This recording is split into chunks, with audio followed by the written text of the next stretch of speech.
안녕하십니까. 나라사랑학교의 최환열 대표입니다. 오늘 이 시간에는 나라사랑 신학 네 번째 강좌로서 아브라함의 언약과 믿음이라는 제목으로 말씀을 나누도록 하겠습니다. 오늘 말씀의 이 본문은 창세기 15장 6절에 있는 말씀인데요.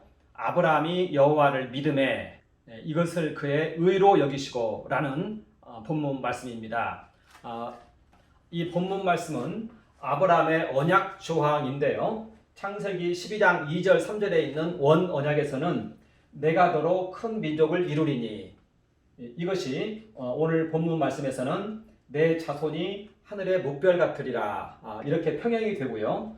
너는 축복함이 되라, 이것이 이제 여호와를 믿음에 이것을 그의 의로 여기시고 이렇게 이제 되어지는 내용인 것입니다. 그리고 원 언약에서의 너로 인하여 열방이 복을 받으리라, 이 말씀은 여기에서는 후사로 이렇게 나타납니다. 그리고 내 자손이 하늘의 뭇별 같으리라, 이 말씀은 상속자라는 용어로도 이렇게 나타납니다. 이것이 이제 창세기 15장 1절에서 6절까지에 있는 그 내용입니다. 창세기 12장 2절 3절에 있는 이 내용과 창세기 15장 1절에서 6절까지 있는 이 내용이 이제 평행 본문을 이루고 있는 그러한 내용인 것입니다. 여기에서 이제 우리가 내용을 구체적으로 살펴보기에 앞서서 먼저 개략적으로 먼저 이 주제를 한번 살펴볼 필요가 있습니다. 여기에서 아브라함이 여호와를 믿음에 할 때 여기에서의 이 믿음은 바로 이제 동물 쪼개는 행위로 나타납니다. 그리고 이것은 이제 할례로 그리고 이삭 번제로 나타나는 것입니다. 그러니까 여기에서의 이 믿음은 어떻게 보면 이제 동물 쪼개는 행위와 같습니다. 그리고 할례 그리고 이삭 번제, 이렇게 이제 이 믿음이 이어지고 있는 그러한 내용입니다. 또 여기에서의 이 믿음은 히브리어로는 헤민이라고 이렇게 표기가 됩니다. 이것은 아만, 믿다라는 의미인데요. 아멘이라는 용어가 여기서 나왔습니다. 아만이라는 동사의 사역형으로서 헤민 이렇게 얘기를 하는 것입니다. 그러니까 이 믿음은 사역형으로서 누군가에 의해서 주어졌다는 그런 의미를 가지고 있습니다. 그리고 이 믿음에 대한 또 대표적인 구절이 하박국에 있는 의인은 믿음으로 말미암아 살리라, 이 말씀이 있는데요. 여기에서는 에무나라고 기록되어 있습니다. 이것은 수동태의 믿어지다를 명사화시킨 것입니다. 그러니까 이 믿음은 사역형으로 쓰이거나 아니면은 이렇게 수동태로 쓰이고 있다는 것입니다. 이것을 우리가 먼저 유념을 해야 되겠습니다. 기독교에서 말하는 믿음의 특징이 그렇다는 것입니다. 자, 그래서 이 믿음의 대상에 따라서 이 믿음이 달라지는데요. 하나님이 믿음의 대상이 될 수가 있고 예수 그리스도가 대상이 될 수 있습니다. 이때 여기 본문에서의 이 대상은 여호와를 믿음에 이렇게 되는 것입니다. 그러니까 하나님에 대한 믿음을 말하고 있는 것입니다. 그래서 기독교 신앙에서의 그 믿음의 핵심은 사실은 하나님에 대한 믿음이고 예수 그리스도에 대한 믿음인 것입니다. 그리고 또 이 믿음이 복음을 믿다라는 용어도 나오고요. 성경을 믿다, 또 어떤 사실을 믿다, 이렇게 나타나는 것입니다. 그리고 또 더 나아가서는 어떤 축복에 대한 그러한 믿음도 있는 것입니다. 자, 그래서 여기에서의 이 믿음의 대상에 따라서 다양하게 나타나는데, 오늘 본문 말씀에 있는 그 믿음 혹은 기독교 신앙에서의 그 믿음은 사실은 하나님 그리고 예수 그리스도에 대한 믿음을 믿음이라고 말하는 것입니다. 어떠한 축복이나 이러한 것에 대한 믿음을 말하고 있지 않습니다. 이것은 아주 중요한 문제로서 우리 전체적인 내용을 살펴볼 때 어떻게 이 축복에 대한 부분이 이렇게 활용되어지는지를 우리는 볼 필요가 있는 것입니다. 이 축복이 하나님께로 연결이 되어지면 이것은 이제 선한 의미를 지니는 것이고요. 또 이 축복이 자칫 재물이나 재리의 유혹으로까지 이게 발전할 수 있는 그러한 내용인 것입니다. 그러니까 우리 기독교 신앙에서의 이 믿음의 대상, 믿음이란 용어 사용, 여기에 있어서는 상당히 우리가 유념해서 분별을 해야 되는 그러한 내용인 것입니다. 자, 그리고 오늘 본문 말씀이 믿음에 대한 그 단어의 시원을 이루고 있는 그러한 이야기입니다. 그러니까 기독교 신앙에서는 이 시온을 굉장히 중시 여깁니다. 말하자면 처음 그 단어가 출현할 때의 그 이야기를 말하는 것입니다. 그리고 처음 그 단어가 출현할 때의 그 이야기가 성경 전체를 지배합니다. 그리고 여기에서는 믿음의 시원이 바로 오늘 이 이야기인 것입니다. 그러니까 기독교 신앙에서 혹은 성경에서 믿음을 말할 때는 항상 이 아브라함의 언약에 나타난 이 믿음이 이 용어를 의미하고 있다는 것입니다. 기독교 신앙에서는 이러한 시원적인 용어들이 많이 존재합니다. 그래서 어떤 용어가 계속적으로 반복되어서 사용될 때는 그것의 의미를 알려면 그 시원을 찾아가야 된다는 것입니다. 그러니까 믿음도 바로 그와 같다는 것입니다. 하나 또 예를 들어보면요, 인자와 진실이라는 용어가 성경에서는 반복적으로 나타납니다. 이것도 쌍을 이루어서 나타납니다. 이것은 헤세드 에메트 이렇게 이제 발음이 되어지는데요. 이 헤세드와 에메트라는 용어는 하나님의 성품을 말하는 용어로서 지속적으로 반복돼서 나타납니다. 그럴 경우에는 이 용어가 처음 출현한 곳이 출애굽기 35장입니다.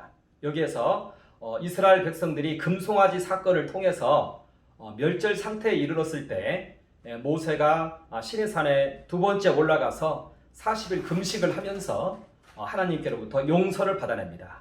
그리고 그때의 그 하나님의 모습을 이렇게 헤세드와 에메트라고 표현했던 것입니다. 그러니까 성경에서 인자와 진실, 헤세드와 에메트 이 용어는 전부 출애굽기 35장에 있는 그 이야기가 이 용어에 대한 개념 정의가 되는 것입니다. 이와 같이 믿음에 대해서도 기독교 신앙에서의 믿음의 정의는 전부 이 창세기 15장에 있는 이 내용이 이제 믿음의 시원이고 믿음의 개념 정의가 되는 것입니다. 이것을 우리는 잘 명심해야 되겠습니다. 그래서 사도 바울의 믿음이 바로 이 믿음입니다. 그러니까 사도 바울이 말하는 믿음은 전부 아브라함의 믿음을 말했다는 것입니다. 자, 그리고 예수 그리스도께서도 나를 믿느냐 이렇게 얘기했는데 바로 그것이 하나님에 대한 믿음이었고 예수 그리스도에 대한 믿음이었던 것입니다. 구약에서는 하나님에 대한 믿음이었고요, 신약에서는 이제 예수 그리스도에 대한 믿음으로 이렇게 발전을 했다는 것입니다. 그래서 이 믿음의 대상이 이렇게 다양합니다.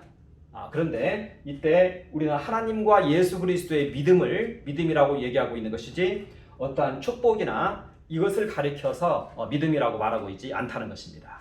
그리고 여기에서 복음이나 성경이나 사실은 전부 하나님과 예수 그리스도를 증거하고 있는 그러한 내용인 것입니다.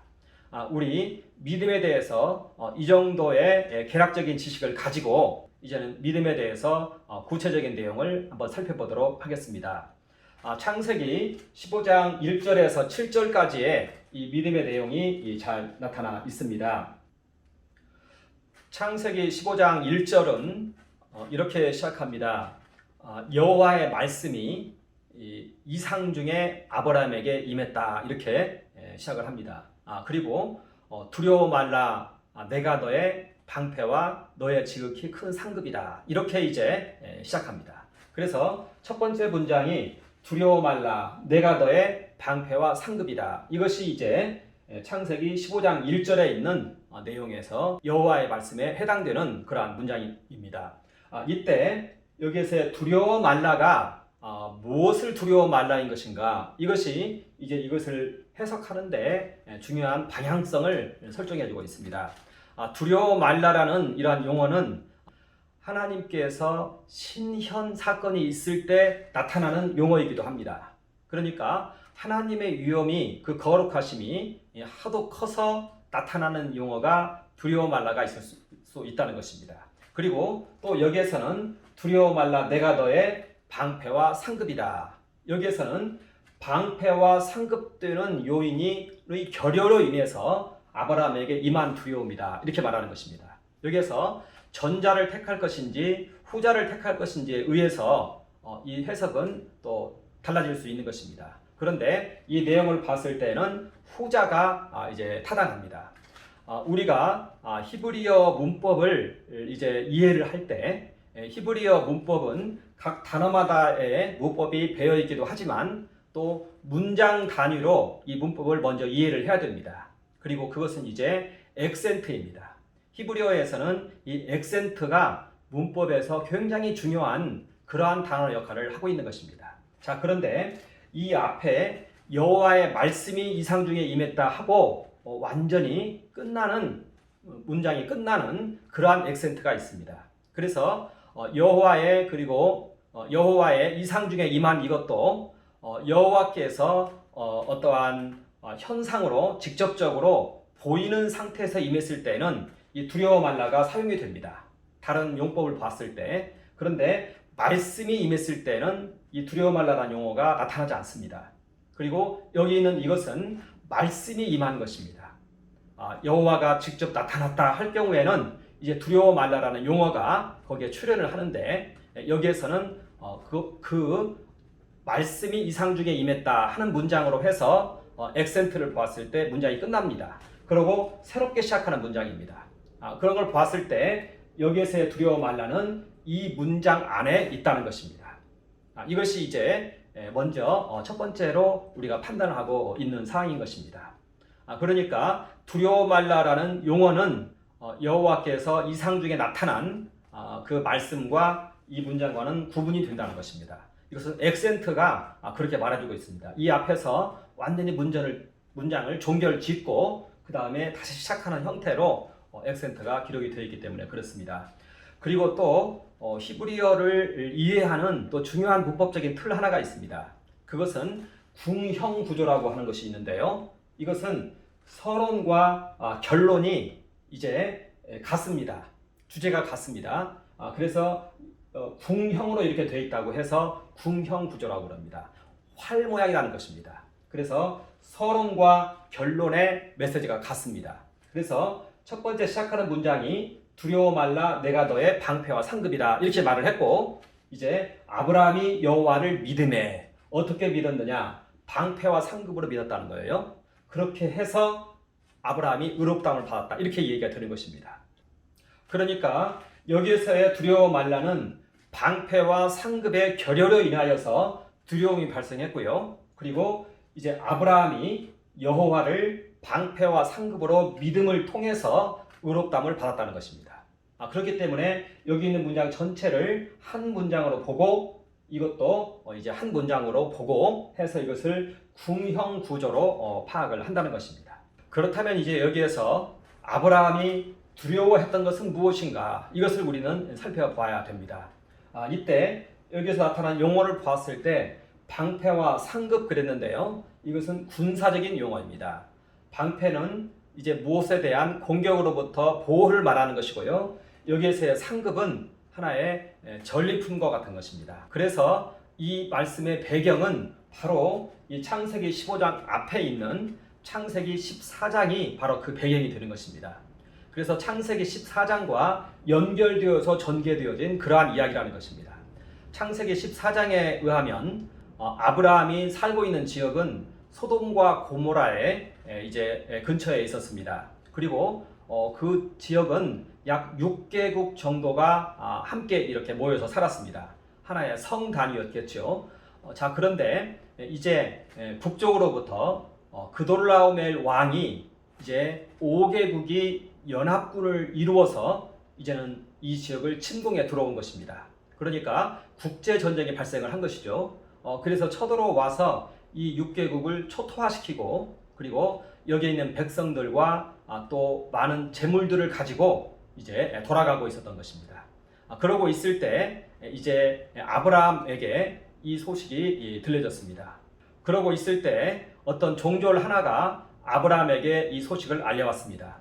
그리고 이렇게 잡혀가는 그 무리 중에는 롯도 있었습니다. 아브라함의 조카 롯도 있었습니다.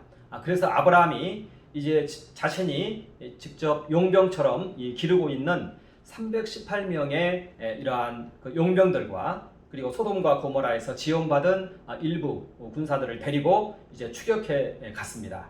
3일길을 추격해서 단 지역에 이르러서 이제 기습을 해서 이제 백성들을 다 다시 되찾고 재물들을 다 되찾고 돌아온 것입니다.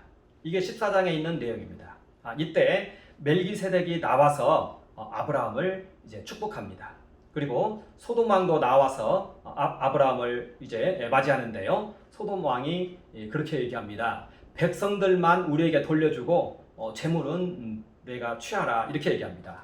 그러자 아브라함이 이것을 단호하게 거부하면서 내가 치부한 자처럼 되기 때문에 나는 이것을 거절한다 이렇게 하면서 이 상급을 이제 포기했던 것입니다. 그리고 이제 이 말씀이 나타난 것입니다. 여기에서의 이 두려움이 무엇인가에 대해서 일반적으로 학자들은 그돌라오멜 왕의 재침공을 얘기합니다. 그리고 그돌라오멜 왕이 재침공했을 때 아브라함은 속수무책이었습니다. 그렇기 때문에 이때 아브라함의 두려움은 이제 극에 달했던 것입니다. 이런 상황이었던 것입니다. 이런 상황 속에서 여호와가 두려워 말라 내가 너의 방패와 상급이라 이렇게 말을 해온 것입니다. 그런데 이 문제는 그 전부터 아브라함에게 상존해 있었는데요. 아브라함에게 씨가 생기지 않았다는 것입니다. 속히 자손을 낳아서 씨족을 이루고 부족을 이루어서 이렇게 자신을 보호를 해야 되는데 자녀가 생산이 안 되었다는 것입니다. 그래서 이제 아브라함은 자기의 생존의 일환으로서 이제는 엘리에셀을 이제 상속자와 후사로 세우려고 했던 것입니다. 그 당시에는 이것이 너무나 절박했기 때문에 철을 열어두었습니다. 그래서 야곱의 경우에도 아내가 넷이 있었던 것입니다. 이렇게 해서라도 빨리 자녀를 생산해야 됩니다. 12명이 되고 또 거기서 또 이렇게 확장되고 이렇게 되는 것입니다. 그리고 대리모를 두기도 합니다. 이런 형태로 해서 속히 이 자손을 번성을 시켜야 자기 자신의 생명이 보존이 되기 때문에 아브라함이 이런 것들을 생각하고 있었던 것입니다. 그리고 이제는 엘리에셀을 상속자와 후사로 세우려고 그렇게 하고 있었던 것입니다. 이때 이제 여호와의 말씀이 이렇게 이제 임한 것입니다. 그러자 아브라함이 곧바로 얘기합니다. 엘리에셀이 나의 상속자이며 후사입니다. 이렇게 말합니다. 여기에서 상속자라는 것은 바로 내 자손이 하늘의 목별 같으리라 하는 이러한 것과 같은 물질적인 하나의 축복을 말합니다. 그래서 이 상속자라는 용어는 메세크라는 용어를 사용하는데요. 소유와 같은 이런 것들을 상속할 때 쓰여지는 그러한 개념입니다. 그리고 후사이다 이렇게 말할 때 이 후사는 요레스라고 합니다. 이것은 분사형입니다. 어떤 행위를 말합니다. 분사가 명사화된 것입니다. 말하자면 아브라함이 너로 인하여 열방의 복을 받는 이러한 사명을 축복하는 이런 행위겠죠. 사명을 지속적으로 수행할 사람이 이제 엘리에셀입니다. 이렇게 이야기를 한 것입니다. 말하자면 이제는 자신에게 자손이 없는데 상속자도 엘리에셀로 세우고 또 이 중요한 사명에 대해서도 계속적으로 이어나가게 하기 위해서 이제 엘리에셀이 이 역할을 할 것입니다. 이렇게 이제 이야기를 한 것입니다. 그러자 이제 여호와께서 말씀하십니다. 그 사람은 내 후사가 아니다 이렇게 말합니다. 왜냐하면은 내 자손이 하늘의 묵별 같을 것이기 때문에 그렇다 이렇게 얘기합니다.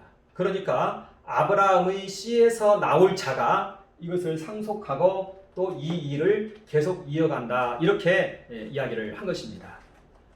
자, 이랬을 때 이제 아브라함이 여호와를 믿었습니다. 그러자 여호와께서 이것을 의로 여기셨습니다. 자, 이때 이 말씀은요, 이 말씀은 거절의 말씀인 것입니다. 말하자면 여기에서의 이 축복을 아브라함의 생존이 관련되어 있는 이 문제인데 이것을 거절한 것입니다. 말하자면 두려움 가운데에서 항상 이 문제가 속죄했는데 이 부분을, 이 두려움을 그리고 이와 같이 해서 해결을 하려고 했는데 이것을 거절했다는 것입니다. 그래서 이 말씀의 내용은 거절의 말씀인 것입니다. 축복의 말씀이 아닌 것입니다. 아브라함은 이 거절로 인해서 여전히 호롤단신이 돼야 되고 이 두려운 상황을 고스란히 몸으로 맞아야 되고 이 죽음 가운데로 들어가야 되는 그런 상황이었던 것입니다. 그리고 이 문제는 이때뿐만 아니라 계속 이어집니다. 20년 후에 이제 이스마엘을 세워서 이 문제를 해결하려고 합니다. 이스마엘도 하나님은 거절하십니다. 또다시 호롤단신이 되어서 두려움 가운데 들어가야 되는 것입니다. 혼자 이 모든 것을 맞서야 되는 상황이었던 것입니다. 그로부터 이제 또 한 10여 년이 흘러서 약 한 110세 정도 되었을 것입니다. 이제는 이삭을 바치라고 하는 것입니다. 이것은 계속적으로 거절의 말씀인 것입니다. 말하자면 여기에서의 이 축복을 계속 거절을 하고 있다는 것입니다. 그리고 아브라함은 이것을 받아들이고 여호와를 믿었다는 것입니다. 그러자 이것을 그의 의로 여겼다 이렇게 말하고 있는 것입니다. 그러니까 여기는 성경 본문을 보면요, 아브라함이 여호와를 믿었다고 말하고 있지 여호와의 말씀을 믿었다랄까 여호와의 약속을 믿었다랄까 이렇게 나타나 있지 않다는 것입니다. 말하자면 여호와 자신을 믿었다 이렇게 이야기를 하고 있는 것입니다. 그래서 결국 이 말씀의 내용의 결론은 생전 위협 속에 아브라함이 여전히 거하는 그러한 모습을 말해주고 있다는 것입니다. 이제 아브라함은 여호와를 믿고 이제는 그 두려움의 상황 속으로 들어가야 되는 것입니다. 그리고 그 두려움이 현실화되는 그러한 그 죽음과 같은 상황 속으로 들어가는 것을 말하고 있다는 것입니다. 물론 이 문제는요, 아직 아브라함에게 발생한 문제는 아닙니다. 그래서 엄밀히 말하면 염려에 속하는 것입니다. 염려인 것입니다. 이 염려가 아브라함을 계속적으로 지배하고 있다는 것입니다. 이 두려움인 것입니다. 그래서 이 염려와 이 두려움과 죽음은 같이 연결되어 있는 그런 단어인 것입니다. 아직 이것이 닥치진 않았습니다. 그러나 아브라함에게는 현재로서 존재하고 있는 것입니다. 이것이 염려인 것입니다. 그리고 근심인 것입니다. 바로 염려와 근심의 문제였던 것입니다. 여호와를 믿음으로 이 염려와 근심을 극복해내는 것을 지금 믿음이라고 얘기하고 있는 것입니다. 자, 그러면 이제 이 아브라함의 이 언약 조항이 이제 예수 그리스도의 이 새 언약에는 어떻게 나타나는가, 이것을 우리가 한번 살펴볼 필요가 있습니다. 말하자면 여기에서의 이 믿음을 의미하는 이 언약 조항이 예수 그리스도의 새 언약에서 어떻게 출현하고 있는가, 우리는 이것을 한번 살펴봐야 된다는 것입니다. 왜냐하면 주님께서는 이것을 분명하고도 아주 중요하게 언급하고 있기 때문에 그렇습니다. 예수 그리스도의 새 언약은요, 산상수훈을 통해서 이루어졌고요. 그리고 마태복음 13장에 있는 천국 강화를 통해서 또 한번 체계화됐습니다. 그러니까 예수 그리스도의 새 언약은 산상수훈과 천국 강화를 통해서 이루어졌는데요. 산상수훈에서는 마태복음 6장 24절에서 34절까지 아주 방대하게 기록이 되어 있습니다. 그리고 천국 강화에서도 마태복음 13장에서 거의 절반을 차지할 정도로 깊이 있게 설명되고 있습니다. 그러니까 이 염려의 문제, 이 믿음의 문제는 여기에서 아주 깊이 있게 다뤄지고 있다는 것입니다. 그리고 예수께서는 이때 믿음이라는 용어를 쓰면서 염려라는 용어를 함께 사용하고 있습니다. 산상수훈에 있는 내용을 보면은요, 이렇게 말씀하십니다. 하나님과 재물 두 주인을 겸하여 섬길 수 없느니라, 이렇게 해서 이야기를 시작합니다. 말하자면 여기에서 이 하나님과 이 재물, 축복이죠. 하나의 생존과 관련된 문제이기도 합니다. 이 둘을 겸하여 섬길 수 없느니라, 이렇게 이야기를 시작을 하는 것입니다. 그러니까 믿음의 대상으로 하나님을 말하고 있는 것이지 이 축복은 배제하고 있다는 것입니다. 자칫하면 이 축복에 대한 믿음이 이 재리의 유혹으로 그리고 우상으로 빠질 수 있다는 것입니다. 그리고 주님께서 이제 계속 말씀하십니다. 목숨을 위하여 무엇을 먹을까 무엇을 마실까 염려하지 말라. 그리고 몸을 위하여 무엇을 입을까 염려하지 말라, 이렇게 얘기합니다. 공중 나는 새를 보라. 창고와 곡간이 없이 양식을 모으지도 않지만 하늘에 계신 아버지께서 저희를 기르시나니 너희는 이보다 더 중하니라, 이렇게 말합니다. 그리고 들에 핀 백합화를 보라. 저희가 길쌈도 아니하는데 솔로몬의 영화보다도 더 아름다웠느니라, 이렇게 말하면서 들에 핀 들풀보다 너희가 훨씬 귀하다. 그리고 하나님이 너희의 아버지이시다. 믿음이 적은 자들아, 이렇게 말합니다. 믿음을 언급하는 것입니다. 그러면서 주님께서 이렇게 말씀하십니다. 너희는 먼저 그의 나라와 그의 의를 구하라. 그리하면 이 모든 것을 너희에게 더하시리라 하면서 이 언약 조항을 말씀하신다는 것입니다. 여기에는 염려 문제와 관련해서 믿음이라는 언약 조항이 나왔고요. 그리고 여기에 있는 그의 나라와 그의 의라는 언약조항이 다 나타났던 것입니다. 그러니까 바로 믿음이라는 이 용어를 예수님께서는 염려로서 지금 얘기를 하고 있다는 것입니다. 그리고 이제 이것은 마태복음 13장에 있는 천국 강화에서도 동일하게 나타납니다. 씨앗이 땅에 떨어졌는데 좋은 밭에 떨어진 씨앗은 100배, 60배, 30배로 이 천국 복음의 결실을 맺는데, 그런데 가시덤불에 떨어진 그 씨앗은 재리의 유혹과 염려에 막혀서 열매를 맺지 못한다 하면서 이제 여기에서도 다시 한번 염려 문제를 이야기하고 있는 것입니다. 재리의 유혹과 염려의 문제를 이야기하고 있는 것입니다. 그래서 아브라함의 언약에 나타난 믿음이나 예수 그리스도의 언약에서 나타난 이 믿음은 바로 하나님을 믿는 믿음으로, 그리고 예수 그리스도를 믿는 믿음으로 죽음의 상황 속으로 들어가는 것을 말하고 있는 것입니다. 그러니까 현재의 두려움과 그리고 죽음과 같은 상황 속으로 들어가는 것을 말하는 것입니다. 그러니까 하나님을 믿으면서 그 두려움을 수용하는 것입니다. 그러니까 예수 그리스도를 믿으면서 예수 그리스도와 함께 그 장래에 닥칠 그 고난과 죽음의 상황을 받아들인다는 것입니다. 이때 생명과 죽음의 이러한 싸움이 벌어집니다. 여러분, 이러한 현상이 있습니다. 예수 그리스도의 생명으로 그러한 죽음을 맞이하는 것입니다. 그러면 우리에게 죽음의 상황이 펼쳐집니다. 그러나 예수 그리스도의 생명으로 그 죽음의 상황을 맞이한다는 것입니다. 여기에서 생명과 죽음의 다툼이 있습니다. 그리고 생명이신 예수 그리스도의 그 믿음으로 이 죽음을, 이 염려를 이겨낸다는 것입니다. 이것이 믿음인 것입니다. 그리고 이것이 주님과 함께 죽는 것이고, 이것이 바로 세례인 것입니다. 하나님을 믿는 믿음으로, 그리고 예수 그리스도를 믿는 믿음으로, 하나님을 사랑함으로 그 죽음을, 그 두려움을 내가 수용합니다. 그러면서 하나님을 위해서 내가 죽음을 맞이하는데, 이때 내 생명을 하나님께 번제로 드린다는 것입니다. 이때 내 생명을 하나님께 드린다는 것입니다. 그리고 대체로 이 생명은 소유 가운데 있습니다. 그리고 모든 염려는 소유로 인해서 발생합니다. 그래서 우리의 생명과 소유와 사업장과 인생 재산을 우리 주님과 함께 십자가 안에서 하나님께 올려드린다는 것입니다. 이것이 바로 세례입니다. 그리고 이것이 바로 주님과 함께 죽는 것입니다. 염려와 근심은 이렇게만 해결이 되어집니다. 그래서 아브라함의 믿음이나 오늘날의 이 믿음은 모두 순교적인 믿음을 말하는 것이고, 세례 자체가 하나의 죽음을 말하는 것입니다. 그러니까 기독교에서의 그 믿음은 바로 이와 같은 순교를 말하고 있다는 것입니다. 세례를 말하고 있다는 것입니다.